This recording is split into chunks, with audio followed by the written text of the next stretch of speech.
ভাইরে ভাই, ফেসবুক একটা মারাত্মক আপডেট নিয়েছে। একটা আপডেট নয়, দুইটা আপডেট। এই আপডেট গুলো কিন্তু আপনারা যদি জানেন, অবশ্যই কিন্তু আপনি খুশি হয়ে যাবেন। ফেসবুকে কাজ করার আরো আগ্রহ জাগবে। আমাদের প্রবলেম গুলো দ্রুত সলভ করতে পারবো। কোন ভিডিওতে কোন ইস্যু আসলো, কোন ফটোতে কি ইস্যু আসলো, কোন টেক্সট পোস্টে কি ইস্যু আসলো, সেটা নিয়ে একটা আলোচনা করব। প্লাস আমি প্র্যাকটিক্যালি দেখাবো। ফেসবুক কিন্তু আপডেটের মধ্যে দেখিয়ে দিয়েছে যে কোথায় গেলে আপনার কিন্তু ফটোর প্রবলেমটা দেখতে পারবেন, কোথায় গেলে আপনার ভিডিওর প্রবলেমটা দেখতে পারবেন, এবং কি যাদের পেজে লাইক বাটন শো হচ্ছে, ফলো বাটন শো হচ্ছে না, এটা নিয়ে কিন্তু ফেসবুক একটা বড় ধামাকা আপডেট নিয়ে এসেছে। তো ভিডিওটা যদি ভালো লাগে অবশ্যই শেয়ার করবেন, অন্যদেরকে মাঝে দেখার সুযোগ করে দেবেন। আমরা এখানে সবাই কন্টেন্ট ক্রিয়েটার, হিংসা নিন্দা আমরা কিন্তু করবো না। সবাই এখানে আমরা কাজ শিখবো। ভিডিওটা আপনার সামনে গিয়েছে, আপনি আরেকজনের সামনে পাঠিয়ে দেবেন, সে যেন ভিডিওটা দেখে কিছু হলেও আপনি শিখতে পারে, আপনার দ্বারাই উপকার হয়। তো অবশ্যই কিন্তু আমরা একে অপরের সহযোগিতায় এগিয়ে যাব। ভিডিওটা কিন্তু খুবই একটা ইম্পর্টেন্ট ভিডিও, খুব দারুণ দুইটা আপডেট নিয়ে এসেছে, আপনাদের অবশ্যই ভালো লাগবে। অবশ্যই কিন্তু ভিডিওটা অন্যজনকে দেখার সুযোগ করে দেবেন। তো চলুন মোবাইল স্ক্রিনে দেখা যাক। তো অবশ্যই কিন্তু ভিডিওটা শেয়ার করতে ভুলবেন না। যারা যারা এই ভিডিওটা নতুন দেখছেন, অবশ্যই পেজে কিন্তু একটা ফলো দিয়ে দেবেন। তো আমি মোবাইল স্ক্রিনে চলে আসলাম। তো আমি প্রথমে একটা জিনিস দেখাবো, একটা পেজের মধ্যে ঢুকে দেখবো যে লাইক বাটন শো হচ্ছে কিনা। তো আমি একটা প্রোফাইলের মধ্যে আসলাম। তো একটা প্রোফাইলতে আমি একটা পেজে যাবো। এই পেজটা হলো আমার, এই যেখানে মেনশন দেওয়া আছে। তো আমি এইখানে কিন্তু ট্যাপ করব। দেখুন এখানে মজার একটা বিষয়, সেটা হলো কি, এইখানে দেখুন ফলো বাটন শো হচ্ছে। আগে কিন্তু এইখানে লাইক বাটন শো হতো।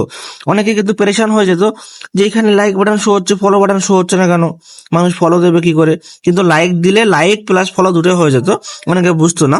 তো যাই হোক, আমি এই অরিজিনাল পেজের মধ্যে গিয়ে আমি দেখাবো আরো নতুন আপডেট গুলো। তো এখান থেকে সেই আপডেটটা আমি দেখাবো। তো আমি কিন্তু এখন আমার পেজের মধ্যে চলে আসলাম।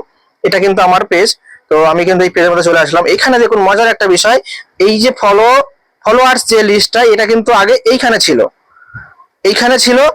আর মোটামুটি এইখানে কিন্তু আমাদের কিন্তু লাইক বা কে কে লাইক করতো সেগুলো এখানে শো হতো। তো যাই হোক, ফলোইংটা এখানে থাকতো না, ফলোইংটা ভেতরে গিয়ে প্রবেশ করতে দেখতে পেতাম। তো আমি যখন এই ফলোইং এর এখানে ট্যাপ করবো, দেখো এইখানে কিন্তু দেখাচ্ছে কি ফলোয়ার্স আর ফলোইং। এখানে লাইক বাটনটা কিন্তু নেই। কারা কারা আমাকে লাইক দিয়েছিল সেগুলো আর নেই, সেগুলো আউট হয়ে গেছে। কিন্তু এটা একটা মজার ভালো একটা আপডেট। আরেকটা গুরুত্বপূর্ণ একটা আপডেট চলে এসেছে। দেখুন আমি একটু নিচের দিকে আসি। মনে করুন এই যে আমার ফটোটা, এই ফটোটা আমার অরিজিনাল কিনা, আমি কোথা থেকে ডাউনলোড করেছি কিনা, এই ফটোতে আমার কোনো ইস্যু এসেছে কিনা, ফেসবুক কিন্তু একটা সরাসরি নতুন একটা আপডেট যুক্ত করে দিয়েছে। এখানে দেখুন এই যে অপশনটা হচ্ছে, দেখুন সি ইনসাইড। তো এখানে আমি ট্যাপ করে দিচ্ছি।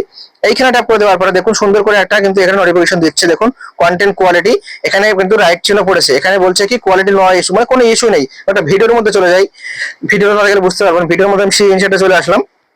দেখুন এখানে কিন্তু সেম ভাবে রাইট চিহ্ন পড়ে আছে। তো আমি কিন্তু এইখানে আমি এটা ট্যাপ করে দেবো। এইখানে একটা ট্যাপ করে দেওয়ার পরে দেখুন এখানে কিন্তু ফেসবুক কি বলছে যে নো ওয়াটারমার্ক। এখানে কি নো ওয়াটারমার্ক ডিটেক্ট। তো আমার কিন্তু ভিডিওতে কোনো ওয়াটারমার্ক নেই। তো অবশ্যই কিন্তু যাদের ওয়াটারমার্ক আছে, তো ওয়াটারমার্ক অবশ্যই কিন্তু রিমুভ করতে হবে। যেমন আমরা ক্যাপকাট দিয়ে ভিডিও এডিটিং করি, এখানে ক্যাপকাটের লোগো থাকে বা ইনশটের লোগো থাকে, বিভিন্ন টিকটক প্ল্যাটফর্ম থেকে ডাউনলোড করি সেখানে টিকটকের নাম থাকে, এগুলো কিন্তু থাকা চলবে না। অবশ্যই ভিডিওটা ফ্রেশ রাখতে হবে। এই হলো নতুন আপডেট। তো ভিডিওটা ভালো লাগলে অবশ্যই শেয়ার করে সবাইকে দেখার সুযোগ করে দেবেন। ধন্যবাদ।